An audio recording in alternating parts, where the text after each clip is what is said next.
রবিবার হাবড়া হাসপাতাল এলাকা থেকে একাধিক উন্নয়নমূলক কাজের উদ্বোধন করেন হাবড়ার বিধায়ক জ্যোতিপ্রিয় মল্লিক। এই দিন হাবড়া হাসপাতালে নতুন ভবনের সামনে অস্থায়ী মঞ্চ থেকে দুটি অ্যাম্বুলেন্স, ঠান্ডা পানীয় জলের মেশিন, হাইমাস লাইট ও হাবড়া বিধানসভার একাধিক স্কুলে সিলিং ফ্যান তুলে দেয় বিধায়ক জ্যোতিপ্রিয় মল্লিক। পাশাপাশি এই দিন মঞ্চ থেকে বক্তব্য রাখতে গিয়ে জ্যোতিপ্রিয় মল্লিক বলেন, দলের জন্য ব্যবসায়ীদের কাছ থেকে কোনো চাঁদা নেওয়া যাবে না। দলীয় কর্মীদের বার্তা দিলেন জ্যোতিপ্রিয় মল্লিক। পাশাপাশি তিনি হাবড়ায় নাও দাঁড়াতে পারেন, তেমনটাই ইঙ্গিত শোনা গেল হাবড়ার বিধায়কের গলায়। রবিবার হাবড়া হাসপাতাল এলাকা থেকে একাধিক উন্নয়নমূলক কাজের উদ্বোধন করেন জ্যোতিপ্রিয় মল্লিক। সেই মঞ্চ থেকেই এমন মন্তব্য শোনা গিয়েছে তার গলায়।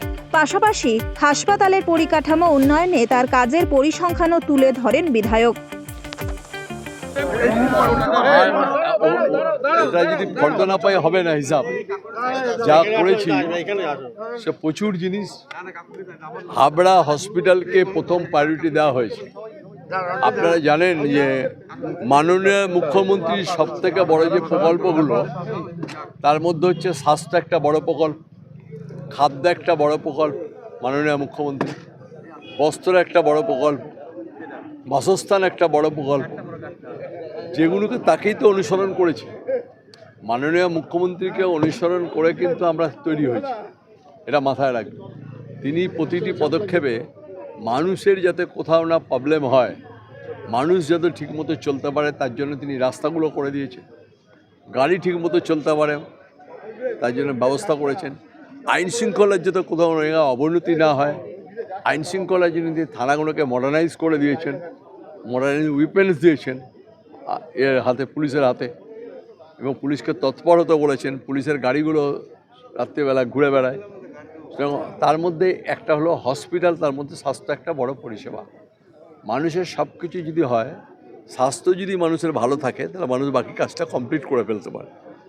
এই স্বাস্থ্যের জন্য হাবড়া হসপিটালটা ছিল রুগ্ন দশায় ছিল যখন আমরা এসেছিলাম, মানে 2010-এর আগে 11-ই যখন দায়িত্ব আমি হাবড়ায় যখন বিধায়ক হলাম, তখন আমি আপনাকে বলতে পারি যে হাবড়া খুব রুগ্ন দশা অবস্থা।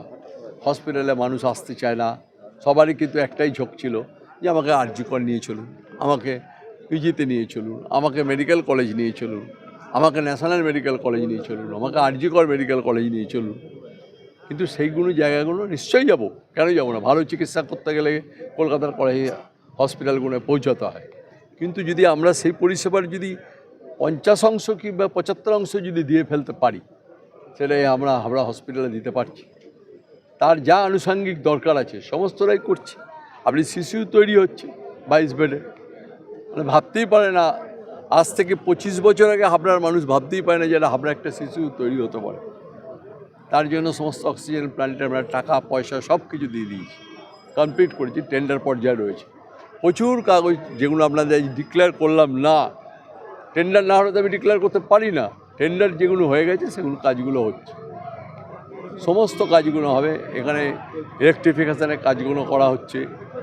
100 যেখানে 5 টাকায় মাননীয় মুখ্যমন্ত্রী খাবার ব্যবস্থা করেছে, ডিম, ভাত, তরকারি, ডাল, সেখানে আমরা এখানে ছিল 20 বেডের, সেটাকে 100 বেডের করে দিচ্ছি। চেয়ার 100টা চেয়ার থাকবে, তার মধ্যে মানুষ খায়। সমস্ত পরিষেবার যদি মানুষকে না দেয়া যায়, আমি একটা জনপ্রতিনিধি হিসাবে বামফ্রন্টকে জ্বলন্ত দেখেছি, চোখের সামনে দেখেছি, কিচ্ছু করতে পারেনি তারা। সেই পুরোনো হাবড়া অবস্থাতেই ছিল। 2011 থেকে হাবড়া নতুন হাবড়ায় রূপান্তর হয়েছে। এত রাস্তা আপনি ভাবতে পারেন?